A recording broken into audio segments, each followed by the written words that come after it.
तो आज हम बात करेंगे दिस सैंडविच थ्योरम के ऊपर। एक बहुत इंटरेस्टिंग थ्योरम है।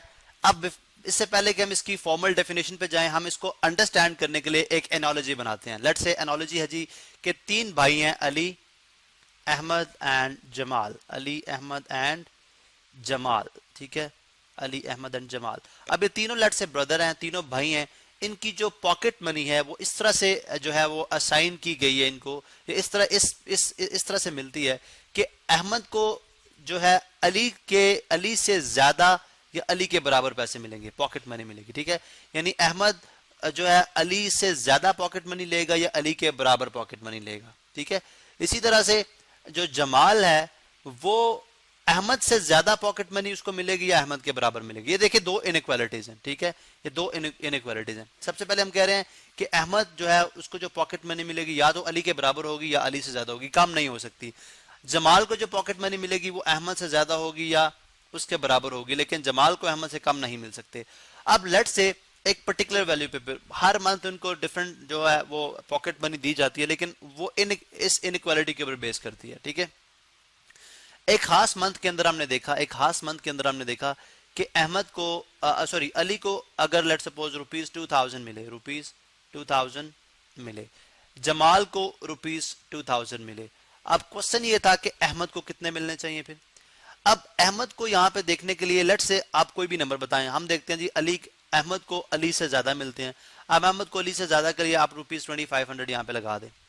लेकिन जब आप ये ₹2500 यहाँ पे पुट करेंगे तो डेफिनेटली ये चैलेंज हो जाएगी, ये गलत हो जाएगी इनइक्वालिटी, ये गलत होल्ड करेगी। बिकॉज हमने बात की थी कि जमाल को अहमद से ज्यादा मिलते हैं, लेकिन यहाँ पे तो जमाल को अहमद से कम नजर आ रहे हैं। जमाल को 2000, अहमद को 2500।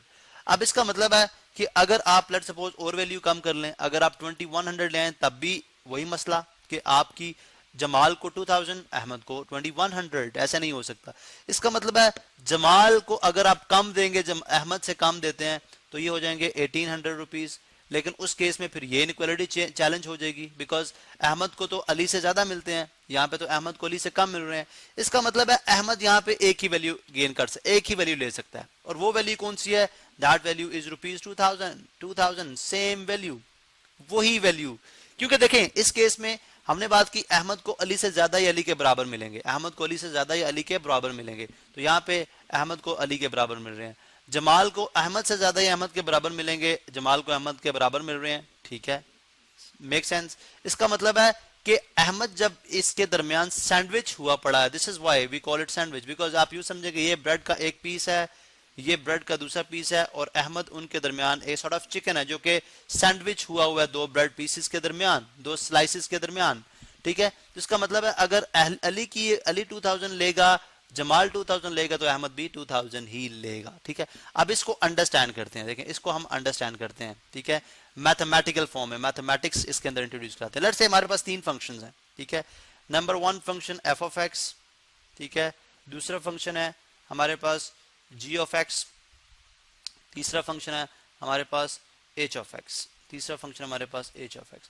अब ये इस तरह से हम बता रहे हैं कि एफ ऑफ एक्स जो है दैट इज ग्रेटर और equal to G of X, और जो जी ऑफ एक्स है that is sorry F of X जो है वो जो है लेस देन, या बल्कि जी ऑफ एक्स को कह लें, जी ऑफ एक्स जो है वो ग्रेटर देन और equal to F of X है, जबकि जी ऑफ एक्स जो है वो लेस और equal to H of X है, ठीक है। अब हम देखते हैं कि यहाँ पे हम इसको किस तरह से स्टडी कर सकते हैं, ठीक है, यहाँ पे हम इसको किस तरह से स्टडी करेंगे।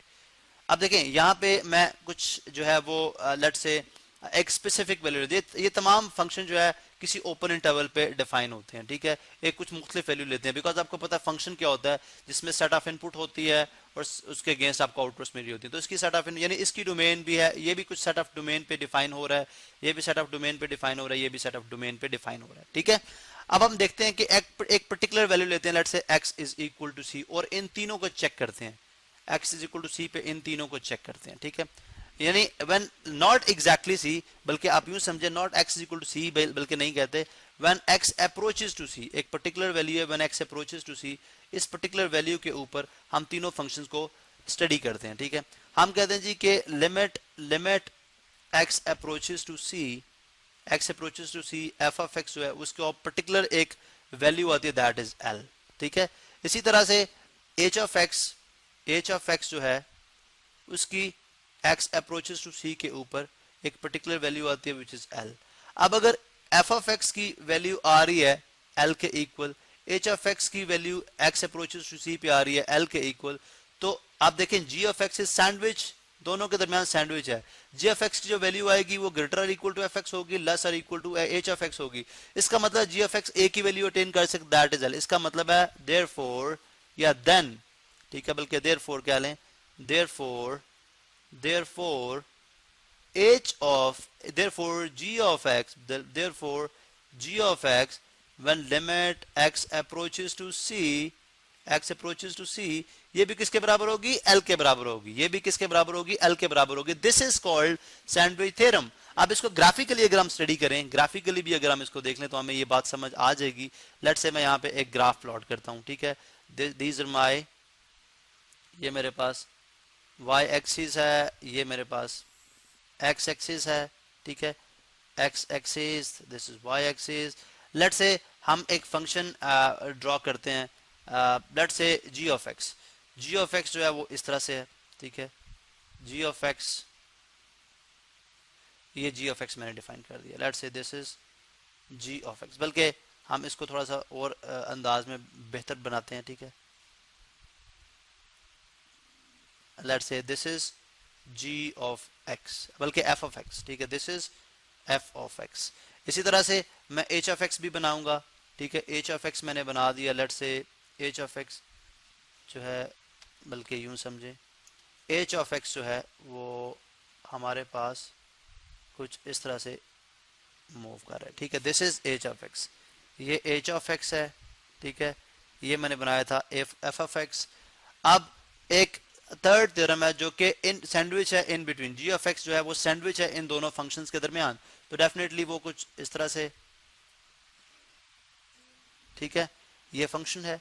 अब यहाँ पे बहुत इंटरेस्टिंग बात, अगर आप देखें तो जो h ऑफ x होगा वो जो वैल्यूज ले रहा है वो इन बिटवीन वैल्यूज आ रही हैं आपके, सॉरी जो g ऑफ x वैल्यू ले रहा है, this is g of x, जो g ऑफ x वैल्यू ले रहा है वो इन बिटवीन आ रही हैं h ऑफ x और f ऑफ x के, ठीक है। इसका मतलब ये हुआ कि at some particular value when x approaches to c, ठीक है, जब x अप्रोच करता है c को, तो आप देख सकते हैं कि जो वैल्यू होगी आपके फंक्शन, किस फंक्शन की, h of x, g of x और f ऑफ x, वो सारी की अप्रोच करेगी l को, वो तमाम अप्रोच करिए l को एट दिस पर्टिकुलर पॉइंट।